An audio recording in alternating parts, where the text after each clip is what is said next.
나는 전능하신 아버지 하나님 천지의 창조주를 믿습니다. 나는 그의 유일하신 아들 우리 주 예수 그리스도를 믿습니다. 그는 성령으로 잉태되어 동정녀 마리아에게서 나시고 본디오 빌라도에게 고난을 받아 십자가에 못 박혀 죽으시고 장사된 지 사흘 만에 죽은 자 가운데서 다시 살아나셨으며 하늘에 오르시어 전능하신 아버지 하나님 우편에 앉아 계시다가 거기로부터 살아있는 자와 죽은 자를 심판하러 오십니다. 나는 성령을 믿으며 거룩한 공교회와 성도의 교제와 죄를 용서받는 것과 몸의 부활과 영생을 믿습니다. 아멘. 하나님 아버지, 온 성도가 아닐지라도 성도의 영과 육과 삶이 하나 되어 하나님을 예배하는 이 시간 되게 하여 주시옵소서. 우리의 영원한 소망이 되신 하나님 아버지 앞에 나아왔습니다. 성도에게 고난은 두려움이 아니라 하나님의 구원하심으로 기뻐하는 새날입니다. 이 시간 수요 예배로 나아온 아버지의 자녀들에게 큰 구원의 기쁨을 생명을 허락하여 주시옵소서. 예배를 주관하여 주옵시고 예배를 받아 주시옵소서.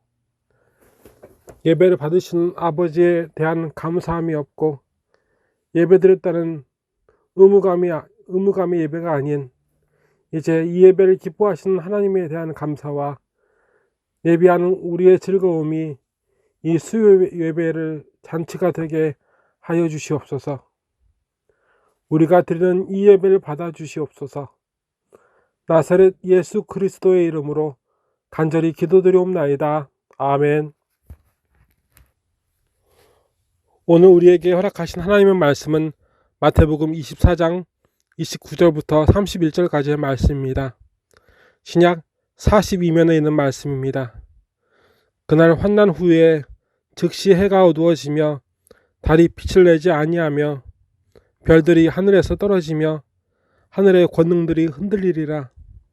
그때 인자의 징조가 하늘에서 보이겠고 그때 땅의 모든 족속이 통곡하며 그들이 인자가 구름을 타고 능력과 큰 영광으로 오는 것을 보리라. 그가 큰 나팔 소리와 함께 천사들을 보내리니 그들이 그의 택하신 자들을 하늘 이 끝에서 저 끝까지 사방에서 모으리라. 아멘. 예수님께서는 이 세상의 마지막 날에 있을 일들을 예수님을 바라보는 제자들에게 이렇게 말씀하셨습니다. 당시 예수님이 아직 바리새인들에게 붙잡혀 매질당하지 않으셨어도 실로 제자들은 큰 환난에 처해 있었습니다. 병자나 귀신 들린 자 외에 많은 구경꾼들도 있었으나 기적이 일어나지 않으면 예수님을 따르겠다고 하는 사람들도 예수님을 버리고 가버린 일들이 많았고 항상 이 동네에서 아니면 저 동네에서 핍박당하고 고난당하는 일들이 그들에게 항상 있었습니다. 그래서 누가복음 9장 54절에 이런 말씀도 있습니다. 예수께서 예루살렘을 향하여 가시기 때문에 그들이 받아들이지 아니하는지라. 제자 야고보와 요한이 이를 보고 이르되 주여 우리가 불을 명하여 하늘에서 내려 저들을 멸하라 하기를 원하시나이까. 예수께서 돌아보시며 꾸짖으시고 함께 다른 마을로 가시니라. 아멘. 그 야고보와 요한이 제자들이 겪는 그 육신과 마음의 괴로움이 얼마나 큰지 단면적으로 우리는 이 말씀을 통해 알 수 있습니다. 핍박당하고 고난당하는 자들에게 예수님은 당장의 평안을 약속하시지 않으셨습니다. 오히려 임박한 환난이 오고 사람들이 절대 변하지 않는다 하여 길을 찾거나 숭배하는 데 쓰는 해와 달 별들이 빛을 잃거나 하늘에서 떨어지게 된다고 말씀하십니다. 이어서 예수님 오심에 대한 징조가 보이고 땅에 사는 많은 족속들이 통곡하게 될 것임을 말씀하십니다. 그 통곡이 있을 때에는 예수님을 구주로 믿기 거부하는 그들에게 심판이 임하는 그날이며, 비로소 예수님의 오심을 모든 사람들이 보며 나팔 소리와 함께 택하신 자녀인 우리가 하늘로 모여지는 그날입니다. 그래서 예수님의 오심을 보고도 어떤 사람은 탄식하며 어떤 이는 기뻐합니다. 그런데 당장의 고난과 핍박을 피하고자 하는 이들도 사실 늘 순교의 역사 가운데 교회에 있었습니다. 그래서 주님의 다시 오심에 대하여 고대하는 마음 대신 교회를 침묵의 장으로 만들었습니다. 주님의 다시 오심을 교회에서 빼면 교회는 침묵단체와 별 다를 게 없습니다. 예수님은 우리에게 그날을 기다리게 하십니다. 그날은 모든 예수님의 이름으로 인하여 환난을 당하는 자들의 소망입니다. 성도란 예수님을 하나님의 유일하신 아들이자 구주로 고백하는 이들이며 예수님의 다시 오심을 기다리는 사람들입니다. 그리고 교회란 그 성도들의 공동체입니다. 그 성도가 모든 사람들이 보는 가운데서 하나님 나라로 돌아가는 그날이 세상 끝에 있는 날입니다. 그런데 성도는 예수님 때문에 고난당하는 사람들입니다. 하지만 그날을 사모하는 마음으로 그 고난을 능히 감당하는 이들이 또한 성도입니다. 성도는 오늘 말씀에 나와 있는 세상 모든 족속들 앞에서 고난을 당합니다. 그리고 성도들은 모든 족속들에게 조롱을 당하는 이들입니다. 한순간의 고난과 조롱이 아닙니다. 최초의 핍박과 고난의 시기는 313년 콘스탄티누스의 칙령 이전까지 공개적인 재판 없는 사형선고와 처형을 당했습니다. 그 후로도 지금 이 순간까지도 고난과 조롱, 핍박과 환난은 계속되고 있습니다. 처음 콘스탄티누스 칙령까지 300년이 넘게 그러한 순교의 역사였다면 그들의 고통이 어떠했겠습니까? 그런데 그렇게 수백 년, 수천 년을 끝없는 그 처절한 역사 속에서 그들은 어떻게 성도로 살아갈 수 있었을지 생각할 때 예수님께서는 성도된 우리 모두에게 그 고난과 함께 그 고난의 무게, 그 십자가의 무게를 무색해 할 능력을 주셨습니다. 그 능력은 주님 오심에 대한 소망입니다. 그것이 능력이 되어서 그들은 그 순교 가운데, 환난 가운데 성도로 살아갈 수 있었고 교회로 존재할 수 있었습니다.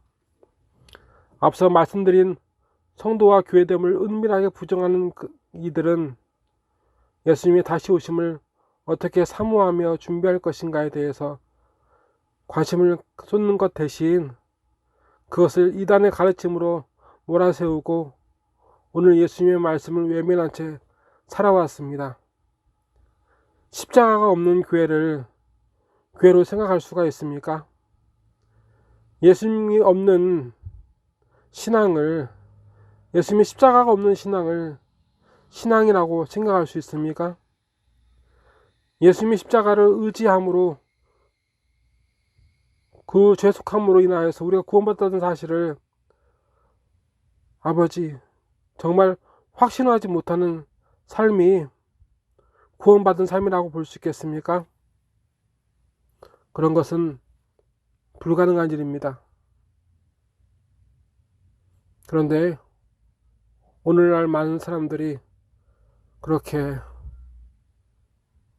자기의 삶 가운데 그 신앙을 외면한 채 살아가고 있습니다. 그 꿈, 주님이 오시는 그날, 하나님께로 돌아가는 그날에 대한 사모함을 버리고 다른 것을 택한 성도와 교회는 코로나와 오미크론으로 죽는 것이 아니라 그날 그 꿈을 갈망하지 않음으로 죽었습니다. 성도와 교회의 본질은 주님의 다시 오심을 준비하는 성도입니다. 그래서 우리는 준비해야만 합니다. 그날을 준비해야만 합니다. 그 꿈을, 그날을 상실한 성도와 교회는 다시 그날을 꿈꾸어야만 합니다. 다 같이 기도하시겠습니다. 하나님 아버지, 상하고 찢기는 많은 성도들이 있습니다. 그 영혼들을 불쌍히 여겨 주시옵소서. 거센 바람 맞은 초목이 더 색을 뚜렷하게 하듯 이 세상의 거센 바람도 우리 믿음을 꺼뜨리지 못할 뿐더러 우리에게 있는 그날의 소망을 더욱더 분명하게 할 줄 믿습니다. 코로나와 오미크론 등의 진원지로 교회가 지목받고 있는 지금 함께 예배하며 주님의 성찬을 함께 하지 못한 지가 오래되었습니다. 성도의 영혼도 육신도 병들었고 성도의 모임도 어울림도 모두 끊어진 지금 다시 우리에게 그날 약속하신 예수님을 바라봅니다. 우리를 돌보아 주시옵고 우리를 고쳐 주시옵소서. 환난 때에 예수님의 이름으로 이기게 하사 많은 이들이 우리에게 드러난 이 믿음의 증거로 그날에 대한 소망으로 하나님께 영광을 돌리게 하옵소서. 이 시간 예배를 드립니다. 이 예배가 주님 오심의 그날을 앞당기게 하옵시고 이 예배를 통하여 그날을 준비하게 하옵소서. 예수님의 다시 오심을 준비하게 하옵소서. 이 나라와 이 민족을 이 질병에서 구원하시옵고 이 나라와 이 민족이 예수님 믿고 구원받게 하옵소서. 우리 중에 몸이 아파서 병상에 누워있는 자가 있습니까? 그를 불쌍히 여기소서. 우리 중에 마음이 아파서 탄식하는 자가 있습니까?